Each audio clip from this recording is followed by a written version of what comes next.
Hi, I'm Jim Peitz from Pierce, South Dakota. I'm here at Reno flying the Reno Air Races, and we're talking about safety and egress and fine points about the F-33C, the aerobatic Bonanza. Now, the aerobatic Bonanza's got a Continental IO 550 300 horse fuel injected engine. It runs on avgas. So the avgas tanks, it's one bladder, two caps, but they are locked. It's a lockable cap because I do out of the country air shows, and I just so you can't open them without the key. So there should be no reason to get in them if they're sealed and clean. Um, Again, the engine is fuel injected, and as you just watched, this is the handle to be able to open the engine. If there should be a reason for you to, if it's on fire, squirt retardant anywhere you can. Bring it in the front nose bowl, bring it in the eyebrows, bring it in the cowl flaps, and as you see, you can get to all middle of the engine, back of the engine, front of the engine, just flooded.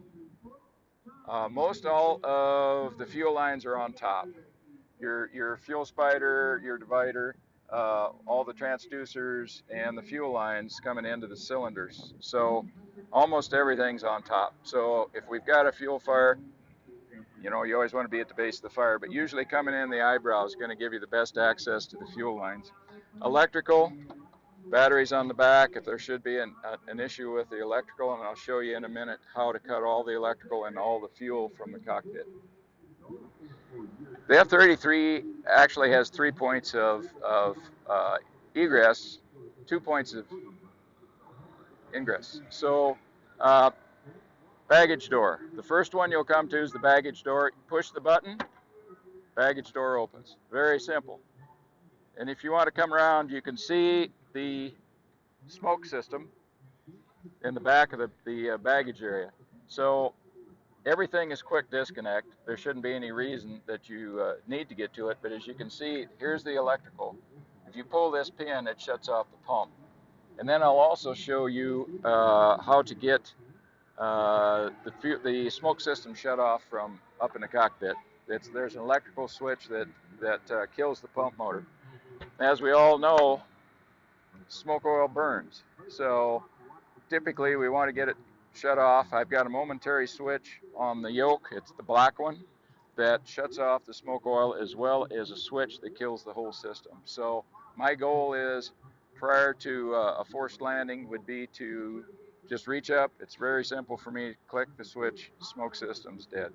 So the other egress, and this Bonanza is a typical Bonanza. I mean, it's an air show and an aerobatic Bonanza, but it's for you folks that know Bonanzas and have been around them, it's a Bonanza. So the baggage door works the same way.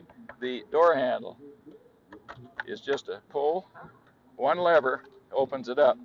Now, if for some reason I think I need to get rid of this door before I land, I can jettison the door by pulling the red handle.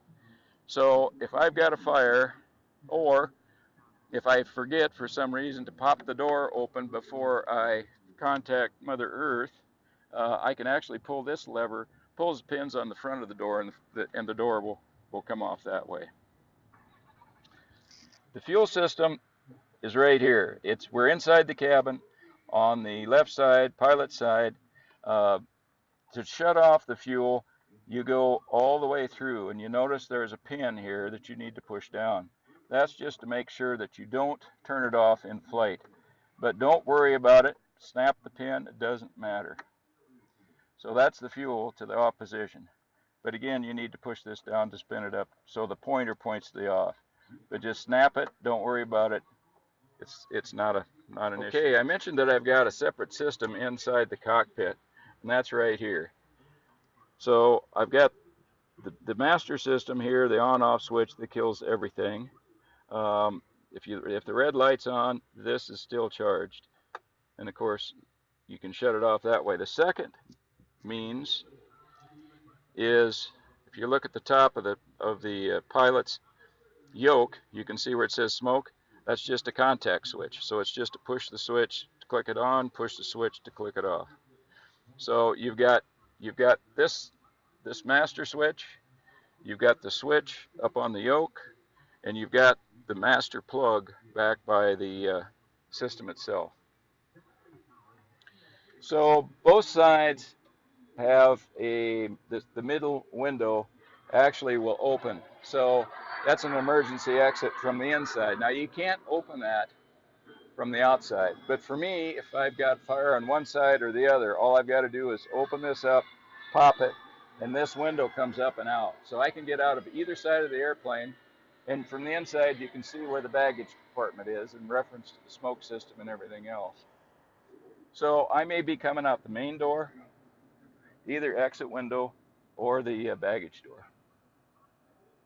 So mixture controls are all, the manifold, prop, and mixture are all color coded. So you've got the red, red's the fuel.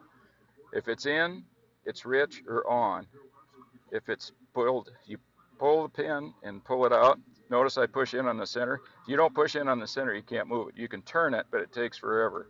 So it's a matter of pushing that in, pulling this out, and that shuts all the fuel off. There's also a fuel pump here. Typically, I don't use it. Don't look for that to be on. The electrical system, very simple, one bat switch. So if you shut this switch off, that takes out everything electrical. Mag switch is here, self-explaining, everything's marked. Far left is off. Mags I wouldn't worry so much about. Battery could be a concern. So battery's important.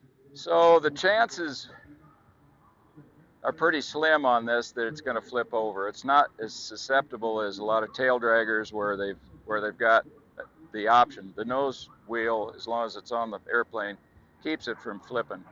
But the biggest thing is if it does wind up on its back, come to the door first. If you can't get in the door, this one.